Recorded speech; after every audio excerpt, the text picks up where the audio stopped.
جیسے کہ ISI والے جو ہیں یا ایجنسیز والے ہیں کہ لوگوں کو اٹھا کے برہنہ کر دیتے ہیں، پھر یہ غلط قسم کے یہ ٹویٹ کرتے ہیں جو کہ سوشل میڈیا پہ جو لوگ 1 منٹ میں اس کا تیا پانچا کر کے رکھ دیتے ہیں کہ نہیں بھی یہ بات ایسے نہیں ایسے ہے.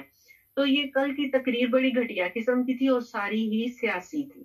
اس میں کوئی بھی یہ نہیں تھا کہ فوج نے کیا کیا کیا نہیں کیا. اور جو بات انہوں نے کہی قطر کی جنگ کی، یہ سراسر یہ جو فوج کا ہے یہی عمل دخل تھا، عوام کا نہیں تھا. کیونکہ جو پارٹی 160 168 سیٹیں لے کے وہ جیت چکی تھی، وہ اس کو انہوں نے ہٹا دیا اور اس کے بدلے میں پھر بنگلہ دیش بن گیا. یہ تو ساری دنیا کو پتا ہے. کیوں جس پارٹی نے اتنا مینڈیٹ حاصل کیا اسے کیوں نہیں اقتدار دیا گیا، یہ بات. اور دوسری بات انہوں نے اپنی تقریر میں کی کہ بھئی جو ہے ہم سیاست سے دور رہیں گے. اس کا مطلب یہ ہے کہ یہ ہمیشہ سے سیاست میں انوالو رہے ہیں، کبھی ڈائریکٹ اور کبھی انڈائریکٹ. 36 سال انہوں نے ماشاء اللہ لگا کے ڈائریکٹ ملک پہ حکومت کی، اس کا جواب کون دے گا؟ اور اس کے بعد انڈائریکٹ کٹ پتلی وزیر اعظم بنا کے ان کو انہوں نے استعمال کیا، سارے کام انہوں نے کیے. اور یہ تو چلیں پرانی باتیں ہیں. میں مجھے کوئی بھی آپ کے پروگرام میں اتنے قابل لوگ آتے ہیں جو پروگرامز کرتے ہیں، اپنے ویو دیتے ہیں، اپنے خیالات کا اظہار کرتے ہیں. میں ان سب سے یہ سوال پوچھنا چاہتی ہوں کہ جب یہ لوگ انڈائریکٹلی حکومت کرتے ہیں، جو جرنل ہیں ہمارے، یہ جو ہے لاسٹ چند مہینوں میں آپ دیکھیں کہ جناب باجوہ نے کتنے دورے کیے غیر ملکی. یہ امداد لینے تک کے لیے امریکہ گئے ہیں، دوسرے ملکوں میں گئے ہیں، سعودیہ گئے ہیں کہ ہمیں جی امداد دے دیں. کیوں یہ انہوں نے ایسے کیا؟ یہ جو امداد لینے کے چکر ہیں، IMF سے امداد لینی ہے، یہ تو وزیر اعظم کا کام ہے نا. یہ جنرل کا کام تو نہیں ہے، یہ آرمی کا کام تو نہیں ہے. معاشی حالات ٹھیک کرنا آرمی کا کام تو نہیں ہے، تو وزیر اعظم کا کام ہے. تو یہ ڈائریکٹلی ہوں یا انڈائریکٹلی ہوں، یہ ہمیشہ سے پاکستان کی 75 سال کی سیاست میں انوالو رہے. ان کو ایسا چسکا پڑا ہوا ہے کہ یہ پیچھے ہٹنے کو تیار ہی نہیں. اور یہ ہر بار کہتے ہیں کہ ہم آئندہ ایسا نہیں کریں گے. آپ کو شاید یاد ہوگا کہ مشرف نے کچھ عرصہ پہلے، یہ بھی تو کچھ عرصے سے بیمار ہیں، جب وہ کافی آپ لگا لیں کہ جب سے وہ بیمار ہیں اس سے تھوڑا عرصہ پہلے انہوں نے ایک انٹرویو دیا تھا اور اس میں انہوں نے کہا تھا کہ میں نے جو NRO2 دی ہے وہ میری سب سے بڑی غلطی تھی اور میں پاکستانی عوام سے اس کی معافی بھی مانگتا ہوں. تو جو کچھ جرنل جو ہیں جنہوں نے پاکستان کو واقعی میں تاریکیوں میں دھکیلا ہے، کیا نئے آنے والے جرنل نے ان سے کوئی سبق نہیں سیکھا؟ اب جو عاصم منیر بنے، اگر یہ اپروو ہو جاتے ہیں صدر کے دستخط کے بعد، تو جو اس وقت سیاست میں اتنا ہیجان ہے، کیا یہ جناب باجوہ کی پالیسیز کو مد نظر رکھتے ہوئے کیا آپ یہ سیاست سے دور رہیں گے یا نہیں رہیں گے؟ میرا سوال یہ ہے. کہتے تو ہیں کہ ہم سیاست سے دور رہیں گے، یہ ہماری غلطی ہے کہ ہم لوگ سیاست میں انوالو ہوتے رہے ہیں، حالانکہ یہ ان کا معاملہ نہیں ہے. مجھے بتائیں کو پاکستان کے آئین میں کہاں لکھا ہوا ہے کہ پاکستان کا جو چیف آف آرمی اسٹاف ہے یا پاکستان کا چیف ہے وہ سیاست میں آئے گا اور وہ پس پردہ رہ کے وزیر اعظم کی مدد کرے گا؟ ہاں، یہ وزیر اعظم کی ثوابدید ہے کہ وہ اگر کسی معاملے پہ کسی بھی عہدیدار کا وہ ویو لینا چاہے یا رائے لینا چاہے یا مشورہ لینا چاہے تو وہ لے سکتا ہے، لیکن قانونی اور آئینی طور پہ آرمی کا کوئی عمل دخل نہیں ہے کہ وہ سیاست میں آئے. بالکل مجھے لکھا ہوا بتا دیں کہاں ہے یہ. اب آپ دیکھیں نا پاکستان کا جو گند ہے یہ عاصم منیر نہ ہی اٹھائے تو اچھا ہے. یہ جو پارٹیز ہیں نا ان کو سولو کرنے دے، خدا کے لیے پارٹیز کو اپنے پیروں پہ کھڑا ہونے دے. انہوں نے پارٹیز کو اپنے پیروں پہ کھڑا ہونے ہی نہیں دیا. ذرا سا بھی کوئی کچھ کرتا تھا تو ساتھ ہی رجیم چینج کر کے تو گرا دی انہوں نے حکومتیں. مجھے بتائیں کون سی ایسی حکومت ہے جو کہ صرف اور صرف بیرونی سازش پہ گری ہو، جب تک کہ اندر کا کوئی بندہ انوالو نہ ہوا ہو. اب ڈونلڈ لو نے تو ڈائریکٹ آ کے تو نہیں نا، یا جو بائیڈن نے یا کسی بھی اور ملک کے صدر نے یا پرائم منسٹر نے آ کے تو نہیں ہمارے وزیر اعظم عمران خان کو عہدے سے اتارا ہوگا. ٹھیک ہے، یہ جب تک اندر کے لوگ ملوث نہیں ہوں گے بڑے عہدیداران، تب تک یہ حکومتیں نہیں گرتی. اور مجھے آپ یہ بتائیں کہ وہ کون تھا جس نے رات کو 12 بجے عدالت کھلوائی؟ وہ کون تھا جس نے وہاں پر جو قیدیوں کی ویگنیں ہیں وہ لے کے آئے؟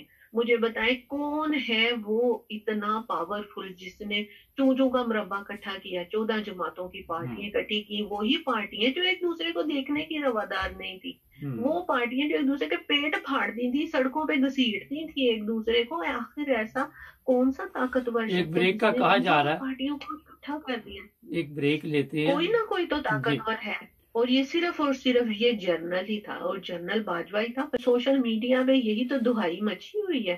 تو اب خدا کے لیے میری ریکویسٹ ہے ہمارے جرنل سے جو ہیں وہ آنے والے، وہ اس ملک کو، پاکستان کو خدا کے لیے اس مقام تک مت لے کے جائیں کہ جہاں یہ تباہ و برباد ہو جائے. 80% تو ہو گیا ہوا. اب یہ پاکستان کا جو گند ہے اپنے یہ جو پارٹیز نے کیا ہے مل جل کے، یا جو بھی اپنے فائدوں کے لیے جن لوگوں نے اس ملک کو یہاں تک پہنچایا ہے، یہ اس چیز کو اپنے کندھوں پہ جرنل مت اٹھائیں. یہ 3 سال کا ان کا ٹینیور ہے. عزت سے پاکستان کی سرحدوں کی حفاظت کریں. ہمارے جو بیرونی معاملات ہیں، جو گلگت بلتستان میں ہو رہا ہے، کیا کچھ ہو رہا ہے، یہ صرف ان کو دیکھیں. میں ایک خبر پڑھ رہی تھی، وہ کہتے ہیں جی یہ عاصم منیر کا نام فائنل ہو گیا، تو انڈیا کہہ رہا ہے میں تو کشمیر اور گلگت بلتستان جو ہے اس پہ حملے کے لیے تیار ہوں، بس تھوڑا سا میں 1-2 دن کا انتظار کروں نا تو ادھر اٹیک کر دینا. آپ دیکھیں سر. اچھا، یہ تو آپ نے ساری تفصیل سے بتا دی. انڈیا کا تو بعد میں مسئلہ ہم دیکھتے ہیں، پہلے تو گھر کا سیاپا نہیں ختم ہو رہا ابھی تک نا.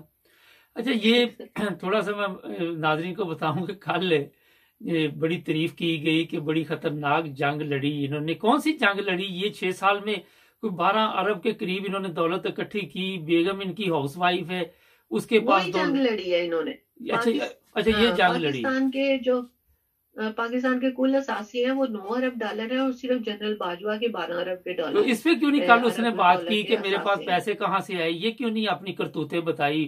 اچھا، میں ناظرین کو بتاؤں کہ کل سے میرا خیال ہے کہ پرسوں سعودی عرب کا میچ تھا، وہ سوشل میڈیا پہ سب سے زیادہ چل رہا تھا، اور آج سے جنرل باجوہ کے اوپر لان تان کی جا رہی ہے، اور سب سے میرا حال یہ ٹک ٹاک پہ زیادہ وہ دیکھنے کو مل رہی ہے. اچھا، یہ لانتے جو لے کے جا رہا ہے اور پیسے لے کے جا رہا ہے، اور یہ بھی پتہ چلا ہے کہ فوری طور پر پاکستان چھوڑنے کا پروگرام بھی بن چکا ہے.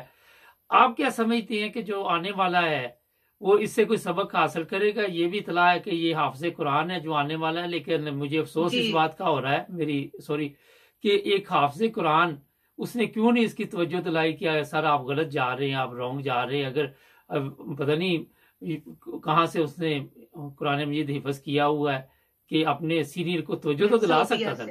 سعودیہ سے کیا ہوا؟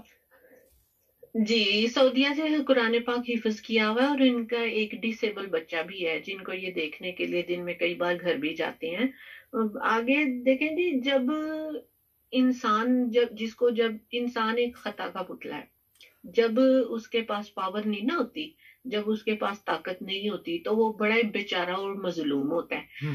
ٹھیک ہے، لیکن جب اس کو طاقت مل جاتی ہے، اس کو پاور مل جاتی ہے، اس کو کوئی عہدہ مل جاتا ہے، تو پھر وہ اپنے آپ کو خدا سمجھنے لگتا ہے. لیکن یہ زیادہ تو مسلمان ممالک میں ہی ہے کہ خدا سمجھنا لگ جاتے. یہ یورپ میں تو نہیں یہ سمجھتے. کیا وجہ ہے اس کی؟ پتہ کیوں؟ میں آپ کو یہ بتاتی ہوں کہ پاکستان میں افسر شاہی بہت زیادہ ہے. افسر شاہی اس قدر زیادہ ہے کہ وہ جب عہدے ملتے ہیں نا تو پھر وہ عہدوں کا ناجائز استعمال کرتے ہیں، کیونکہ ان پر بیلنس اور چیک رکھنے والا کوئی نہیں ہوتا. ہماری عوام تو اب آ کے شعور آیا نا ان کو. اگر عوام نے بیلنس اور چیک شروع سے ہی رکھا ہوتا، ٹھیک ہے، تو آج حالات یہاں پر نہ ہوتے.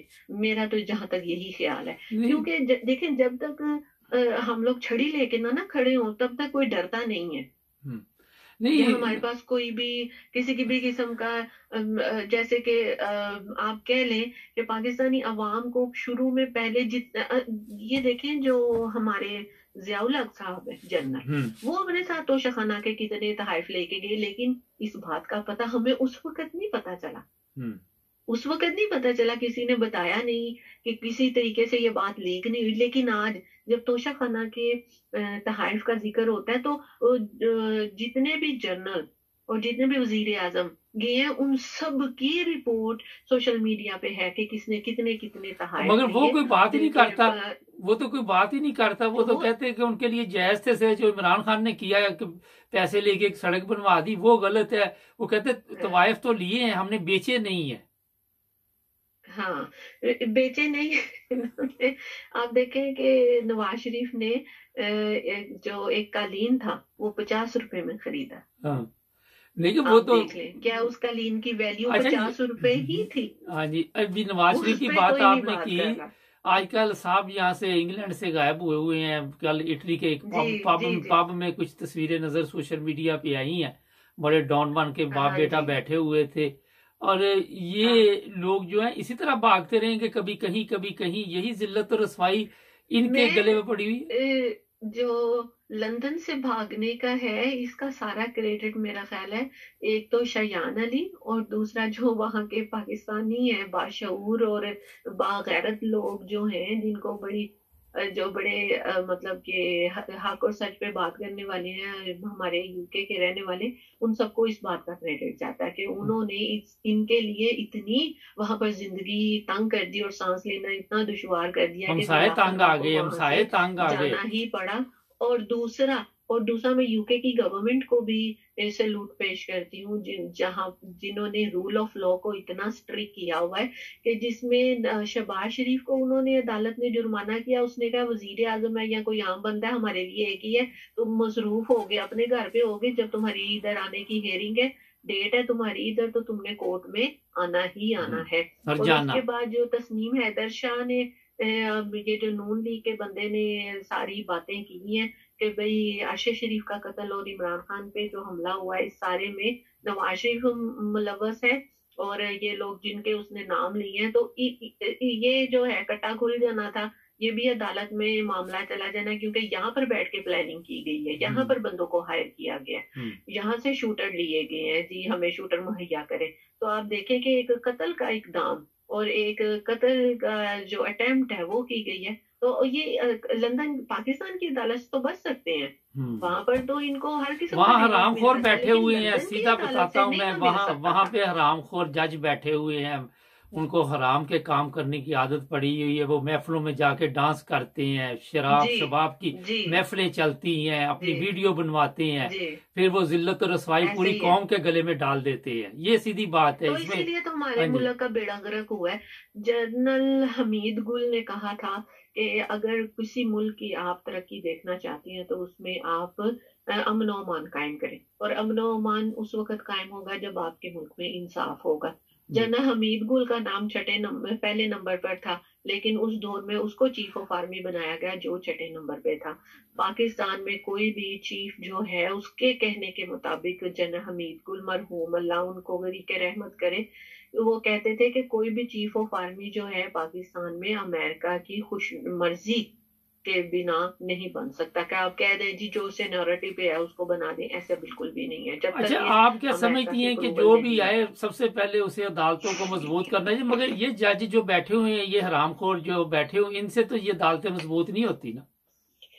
میں ایک بات میں سوچ رہی تھی، میں کہہ رہی تھی کہ دیکھیں جب تک آپ اور ہم جیسے لوگ حکومت میں نہیں آئیں گے، اچھا حکومت میں بھی نہ آئے، اگر ہمارے بچے پڑھ لکھے ان اداروں میں نہیں جائیں گے تب تک پاکستان کے حالات بہتر نہیں ہوں گے.